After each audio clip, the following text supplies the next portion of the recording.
गाने का आपको शौक कैसे हुआ? जी हाँ, इसकी एक वो थी, वही वालिद साहब, हम लोग रहते थे नाइजीरिया में और मैं बहुत छोटा था तो वो गुनगुनाते रहते थे हर वक्त, और टूर्स पे जाते थे जो 400 मील, किलोमीटर नहीं, 400 माइल्स, kaduna एक जगह थी, वहाँ से लेगोस। तो वो खुद ड्राइव करते थे और हम पीछे बैठते थे। तो उस ज़माने में रेडियो तो होता नहीं था, वो खुद ही गाते थे। फिर हमारे घर में एलपीज थे, तो वालिद साहब बहुत अच्छा गाते थे। मुझे भी बड़ा लेट शौक़ हुआ।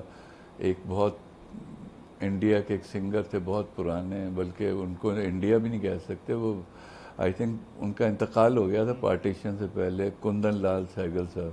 उनको बड़ा मैं सुनता था, तो बस सुन सुन के फिर लोगों ने कहा चलो तो गा के हमें तो दो। लगता है आप हबीब अली मोहम्मद साहब को फॉलो करते हबीब अली मोहम्मद साहब से मेरी मुलाकात हुई एक दफ़ा, तो मुझसे कहने लगे कि गाना भी सुना उन्होंने मेरा, तो उन्होंने बड़ा अच्छा कमेंट दिया कि यार मैं सोचता था मैं आखिरी वो हूँ जो फॉलो कर, लेकिन शुक्र है तुम अभी हो जो इसको कैरी कर रहे हो। उनके भी जो फेवरेट थे वही थे, तो वो ही एक सिलसिला है, हबीब अली मोहम्मद साहब भी। तो ये जो आप कोयटा ग्लैडिएटर के लिए जब मेला लगता है, फंक्शन भी ऑर्गेनाइज करते होंगे, इस टीम में कौन अच्छा है गाने वाला? आई थिंक हमारे यहाँ दो तीन तो बड़े अच्छे गाते थे। अब तो खैर वो नहीं है, सरफराज आई थिंक आपको पता है, मेरे उसके साथ भी दो तीन वीडियोस हमने करी एक साथ। और जब हम, आपको यकीन नहीं आएगा, जब जंग हो रही थी एंड हम लोगों को पता लगा, तो हमने लिफ्ट के पास एक गाना गाया दोनों, ए वतन पाक वतन। और इतनी जोर जोर से, जज्बा ही अलग हो जाता है। कोई वो नहीं था कि कौन देख रहा है क्या हो रहा है, मैं और सरफराज लगे रहे, हम लोग गाते रहे। तो हो जाए सर थोड़ा सा। नहीं नहीं सर, अब माहौल भी है, मौका भी है, दस्तूर भी है, तो नहीं जरा सा नहीं अगर हो जाए। सर, वो क्या, उसके लिए तो आपको हारमोनियम, और ये हम लोग कोई सर से प्रोफेशनल दो तो है दो नहीं। जुमले हो जाए। अच्छा, दो जुमले। फैज साहब की दो शेर हैं, वो गा के सुनाता हूँ बिल्कुल। आपको। अच्छा यार, ये तो अजीब सा लग रहा है। देखें, हम पर तुम्हारी चाह का इल्जाम ही तो है, दुश्नाम तो नहीं है ये, इकराम ही तो है।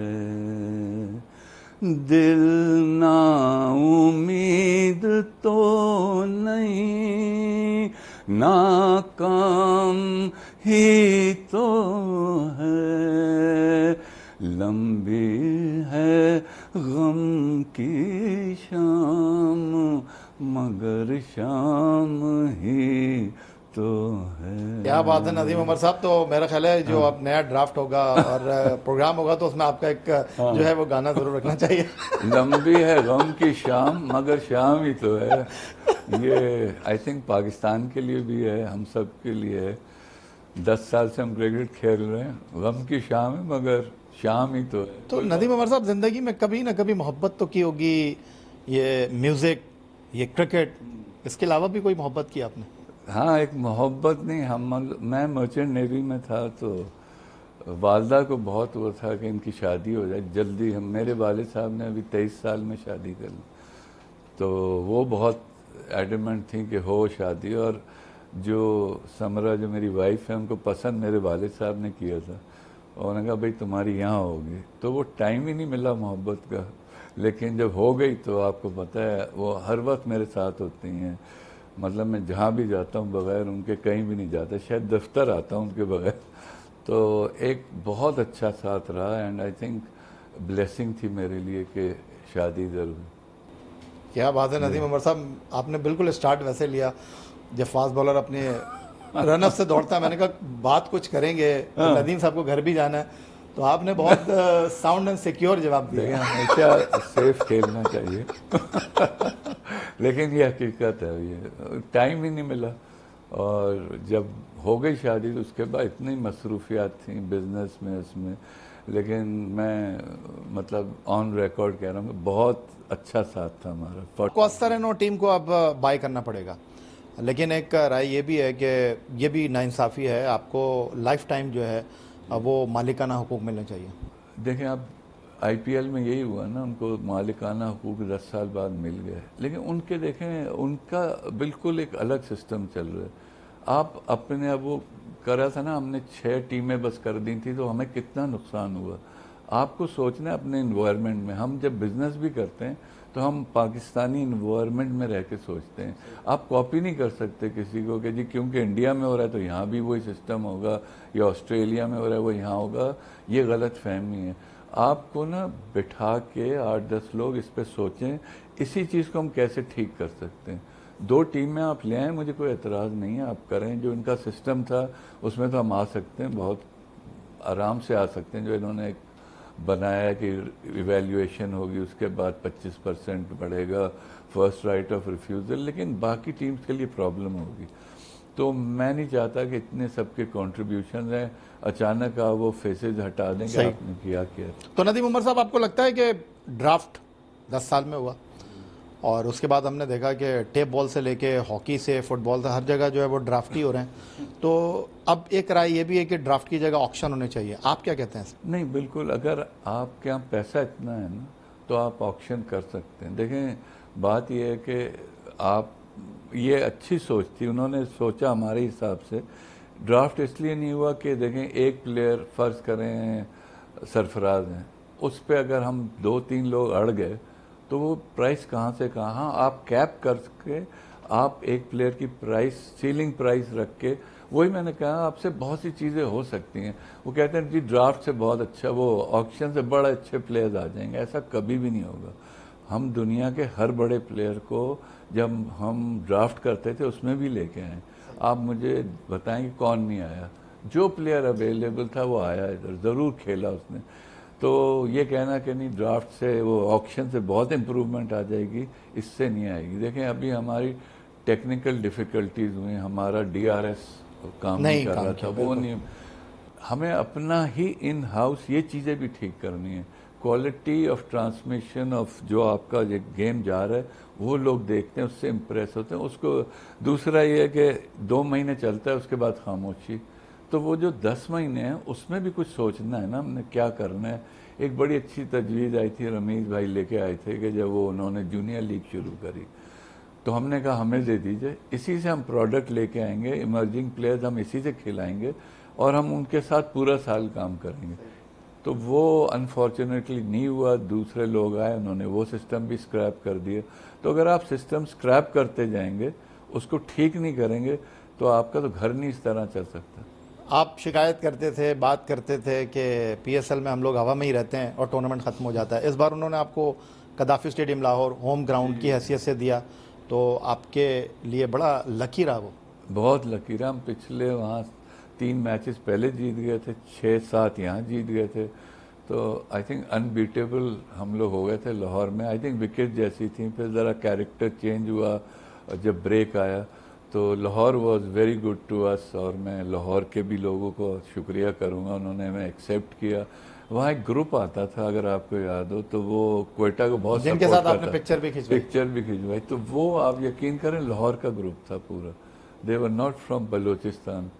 तो वो हमें सपोर्ट कर रहा था। और मैं इधर आई थिंक बलूचिस्तान का शुक्रिया करूँगा। मुझे वो एक बच्ची है हमारी जो एम्बेसडर भी है, लिशबा, वो आई थिंक यंगेस्ट एवर, वो जो जिसने किताब लिखी है, तो वो बता रही थी पूरे बलूचिस्तान में स्क्रीन लगे हुए थे। और जो 201 हमने किया तो वहाँ पहले ही सेलिब्रेशन शुरू हो गई, क्योंकि 201 आज तक हिस्ट्री में चेस नहीं हुआ in any league, in any. वो तो वो लोग समझ रहे थे हम जीत गए।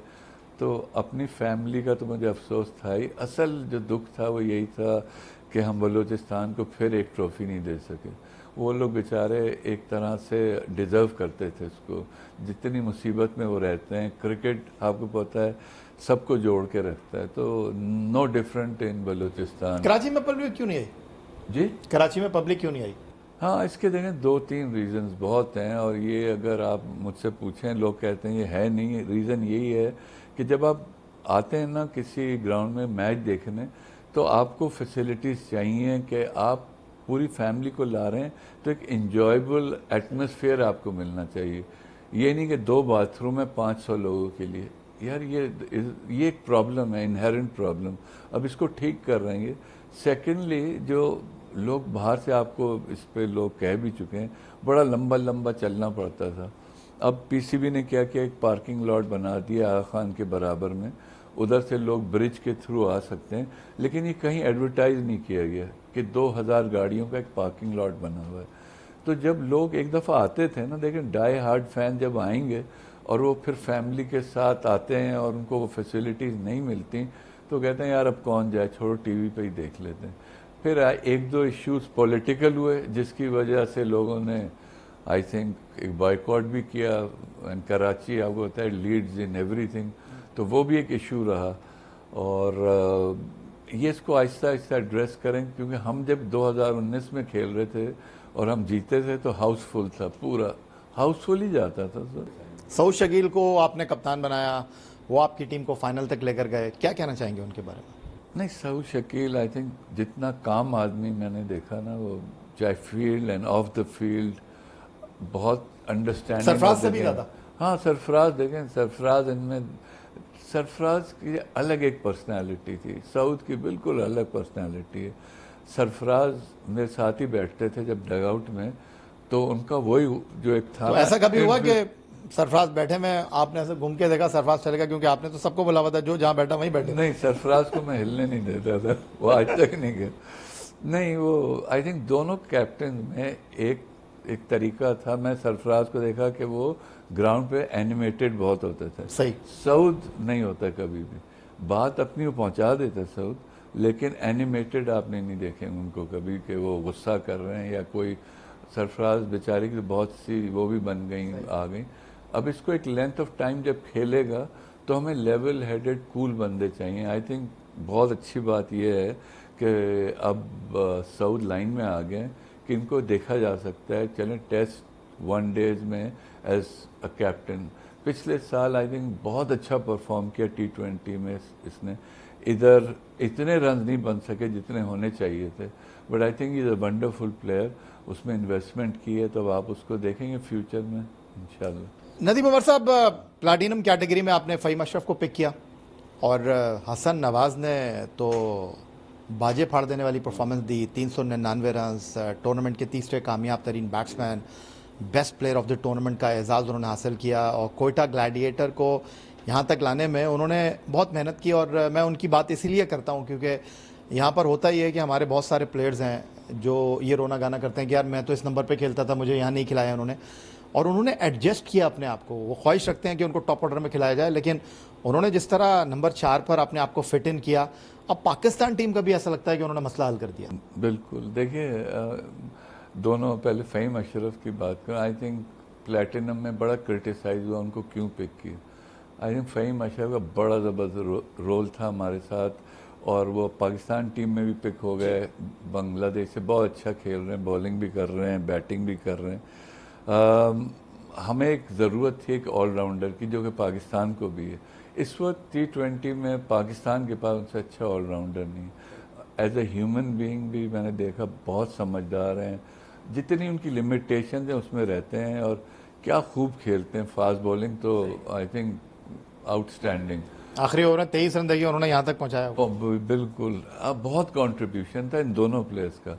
हसन नवाज को मैं, आप यकीन करें, 3 साल से लेना चाह रहा था, लेकिन लोग कह रहे थे कि अभी मैच्योर नहीं है, खेलेगा अभी ये, तो लाइमलाइट में आ गया। हसन की जो सबसे अच्छी बात थी, नाफे की भी मैं समझता हूँ बड़ी अच्छी ये बात है कि उन्होंने कहा सर देखें ऊपर तो फुल है, हाउस फुल है, हमारे ओपनर्स सेटल्ड हैं, मुश्किल है कि मैं ओपनर खेलूं, तो आप मुझे जहां भी खिलाएंगे कोई बात नहीं। लोग बड़ा क्रिटिसाइज करते हैं कि हसीबुल्ला ओपनर है, आपने चौथे पे खिलाया। ये हर फ्रेंचाइज के साथ प्रॉब्लम होती है, क्रिटिसिज्म इतना होता है। यार मैंने कहा आप हो तो आप खिला लो टीम यार, जो क्रिटिसाइज करते हैं आप बना लो टीम यार।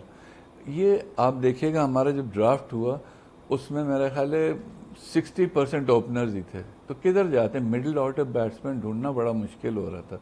एनीवे सब ने ढूंढा, but coming back to Hasan Nawaz, उसने कहा कि नहीं मैं जहाँ भी खेलूँगा मैं एडजस्ट करके खेलूँगा। आप देखें ओपनिंग में ज़रा सी जब बॉल हिलती है, सैफी ने भी बात की, मोइन भाई की बड़ी इसमें इनपुट थी कि आई थिंक अगर हम इनको चौथे पे, पहले हमने छठे पे भी खिलाया उसको, लेकिन उसने कहा कि नहीं, उसकी जो सबसे अच्छी बात है, देखें उसके पास वो बड़े शॉट हैं जो किसी के पास मिडिल ऑर्डर में पाकिस्तान में नहीं है। उसकी आप वो कहते हैं लॉन्ग लीवर्स, जो टांग निकाल के मारता है, तो वो हमारे पास था नहीं। एक आई थिंक पाकिस्तान को बहुत लंबा सर्व करेगा, बहुत ही शरीफ तरीन बच्चा है, बहुत शरीफ। यानी एक वक्त तो ये आ गया था कि वो आया, रायली रूसो कहता है 100 दोनों ने किए थे, तो कह रहे हैं Nadeem please tell him how to say no और yes, give him a call. तो वो बेचारा अपनी धुन में रहता है एंड बहुत ही सीखने वाला बच्चा है, सीखता है वो। लेकिन आप जो अच्छी चीज़ मुझे लगी, टीम को साथ ले जाते, ये नहीं कि मार मूर के वापस आ गए जो हमारे कुछ प्लेयर्स करते हैं कि चलो जी चौथे पे यही काम है, पूरा गेम लेके चलेगा वो। तो आई थिंक पाकिस्तान को बहुत बड़ी फाइंड मिली है। जब दिल चाहता है छक्का भी मार लेता है, सिंगल भी ले लेता है, फंसता नहीं है। अब उसका स्ट्राइक रेट तो देखें 198 पे जा रहा है। तो आई थिंक पाकिस्तान के लिए बहुत बड़ी फाइंड है। अल्लाह करे वो पाकिस्तान के लिए बहुत सर्व करे। और एक आखिरी सवाल नदीम उमर साहब, परफॉर्मेंस तो ग्लैडिएटर की बड़ी शानदार रही, लेकिन कुछ जगहों पर तनकीद का सामना भी रहा ग्लैडिएटर को। जिस तरह आपने खुद खुलासा किया, ख्वाजा नाफे को आपने कहा कि एडजस्ट नहीं कर पाए, उसके साथ हसीबुल्ला के ऊपर बड़े सवालात हुए, टीम के हवाले से बड़े सवालात उठे, तो क्या कहना चाहेंगे? टीम पे तो आई थिंक सवालात ख़त्म हो गए थे जब हम जीत रहे थे। सवालात उसी वक्त उठते हैं जब आप हार रहे होते हैं। अभी देखें, हाँ, ये भी सवाल उठता कि हाँ, भाई जो ओनर है उसको डग आउट में नहीं होना चाहिए। हाँ, एक ये भी सवाल था ओनर को डग आउट। मैंने अच्छा, मैं सब एक एक करके क्या भागो। देखें, हसीबुल्ला और नाफे जो थे ना, आप यकीन करें दोनों को मैं हर गेम में सॉरी कहता था कि यार क्या करें। हमारे साथ एक प्रॉब्लम ये हुई थी कि नाफे को हमें ऊपर खिलाना था, लेकिन फिन एलन, आप यकीन करें, हसन मेरा बेटा है, उसने कहा अब्बू इसको ड्रॉप कर दें, नाफे को खिला दें। तो पूरी दुनिया में क्रिटिसिज्म क्या शुरू हो जाता है कि यार क्या आपको क्या हो गया, फिन एलन को ड्रॉप कर दिया यार, इस वजह से हार गए। मैं कहा बेटा दुनिया पीछे पड़े, बट यू आर राइट, उसकी भी क्रिकेट नॉलेज बहुत ज़्यादा है। और फिन एलन एंड में कोई परफॉर्म नहीं कर रहा था, सिर्फ मार मूर के वापस आ रहा था। तो दिल चाह रहा था कि मैं साउथ को इसको नाफे को खिलाऊं। वो एक प्रॉपर एक दो बैट्समैन, मैचों में खिलाया उसने, 50 के बाद वो बैठ गया। तो वो हमारी मजबूरियां थी, हर टीम की कोई ना कोई प्रॉब्लम होती है। इसी तरह हसीबुल्ला का था, आपको एक विकेट कीपर बीच में चाहिए था हमें कि जो मैच को लंबा करे और जब आए तो वो छक्के भी मार सके। हमने खिलाया हसीब को, एक दो मैचेस में नहीं परफॉर्म करी। अब पाकिस्तान का काम है ना इसको खिला। देखें, फ्रेंचाइज का काम ये नहीं होता। मैं हर दफ़ा ये समझाता हूँ कि आप एक तो कहते हैं कि जी पीएसएल ने हमारी टीम ख़राब कर दी, तो आप पीएसएल से लड़के क्यों चुनते हैं? आप जाके लड़के चुने जो डोमेस्टिक क्रिकेट है। आपने अभी इसको लिया, हसन नवाज को इसी परफॉर्मेंस पे ले लिया, या आपने और दो एक प्लेयर लिए में। तो अबरार, अब जैसे हमने लगातार अबरार को खिलाया, वरना वो आप देखें एक दो मैच खेलता था, और अब लगातार वो खेला, परफॉर्मेंस भी दी उसने। तो टीम में बनाना फ्रेंचाइज की सवाबदीद जो होता है ना, वो एक तो मुश्किल काम होता है। You are in the spotlight, एक टीवी पे क्रिटिसाइज कर रहा है कि आपने क्यों नहीं खिलाया, कह रहा है बड़ा अच्छा खेला हुआ। तो आई थिंक वो नॉइस को शट ऑफ करके आप, मैं तो ये कहता हूँ जितने बैठे ना टेलीविजन, वो टीम बना दें पाकिस्तान की। बड़ा मुश्किल काम होता है फिर उनको खिलाना। तो एक तो ये था, दूसरा आई थिंक समीन भाई जो हैं 3 टाइटल जिता चुके, ओनर है ना वो भी, बैठे में क्या है, ही इज़ मेकिंग गुड वो। और जहाँ तक मेरी बात है, मैं सबको ये बताता हूँ कि जितने प्लेयर्स हैं, इन सबसे ज़्यादा T20 मैंने खेली। आप यकीन, अभी भी खेल रहा हूँ, मैच खेल के कल आया हूँ। तो मुझे पता है इन एंड आउट्स, आप मुझसे ज़्यादा आप नहीं जानते। मैं ये कहता हूँ कि ओनर से ज़्यादा तो दर्द किसी को नहीं होगा। यही मैं कह रहा हूँ, अगर आपको ये, और देखें ये अलग चीज़ है, फ्रेंचाइज क्रिकेट इज टोटली दबाव आ गया। दबाव क्या, हम फाइनल जीत जाते तो कहते वाह वाह क्या नाम है, जो हार गया तो जी वो क्यों बैठे हुए थे। सलमान भाई, बल्कि दो टीमों के ओनर डगआउट में बैठे हुए थे, वो दोनों टीम अंदर। आप यकीन, उनके पास तो कोच भी नहीं था, कलंदर्स के पास, वो समीन भाई चला रहे थे ना। तो ये कहना, आपको इसकी साइंस ही नहीं पता है, इसकी साइंस बड़ी डिफरेंट है, ओनर बैठे ना बैठे। सेकेंडली आई थिंक मैं जैसे समझ रहा हूँ, अपनी बात नहीं करनी चाहिए। अब 50-40 साल से तो मैं क्रिकेट खेल रहा हूँ, T20 खेल रहा हूँ। इनमें से बहुत से बच्चों ने तो मतलब इतनी कप्तानी क्या, इतने मैचेस नहीं खेले जितने हमने खेल ली। तो इसकी साइंस T20 की वही है, उसमें कोई चेंज नहीं आया। दलेर होना चाहिए, हमारे कप्तान बिल्कुल दलेर नहीं है हमारे, माफ़ कीजिएगा। Tomorrow you have another game, ये मैं बच्चों को ही समझाता हूँ। आज हार जाओगे ना, कल फिर जीतोगे, लेकिन कुछ चीज़ तो करो। आप ये करते हैं कि लॉन्ग ऑफ वहीं खड़ा हो जहाँ प्रकार से खींच के दिया गया, वहीं लॉन्ग ऑफ रहेगा। यार 90 नंबर का प्लेयर आ रहा है, उसकी टांगें चल नहीं रही, आप लॉन्ग ऑफ बाहर क्यों रखा हुआ, लेके ऊपर आओ ना। लेकिन डरते हैं, अगर चौका लग गया, ओ भाई वो चौका मार सकता है, नहीं मार। तो इसकी बहुत सारी कॉनोटेशंस हैं, उसमें ना जाएं। लेकिन ठीक है, एक दबाव आता है, प्रेशर होता है प्लेयर्स पे, लेकिन हमारे यहाँ माशाल्लाह माहौल बहुत अच्छा था।